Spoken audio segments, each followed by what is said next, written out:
உத்தரப்பிரதேச மாநிலம் பிரயாக்ராஜ் நகரில் கடந்த ஜனவரி 13ஆம் தேதி தொடங்கிய மகா கும்பமேளா விழா வருகிற 26ஆம் தேதியுடன் நிறைவடைகிறது.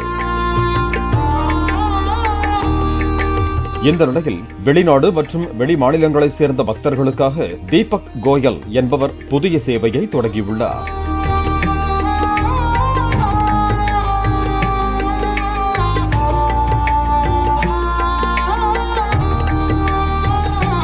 அதன்படி தீபக் கோயலின் வாட்ஸ்அப் எண்ணுக்கு அனுப்பப்படும் புகைப்படங்களை அச்சுப்பிரதி எடுத்து அவற்றை திரிவேணி சங்கமத்தில் புனித நீராட்டி வருகிறார்.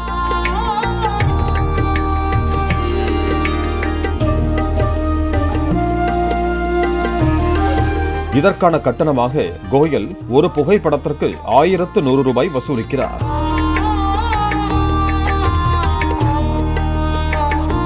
இந்த காணொளியானது தற்போது சமூக வலைதளங்களில் வேகமாக பரவி வருகிறது.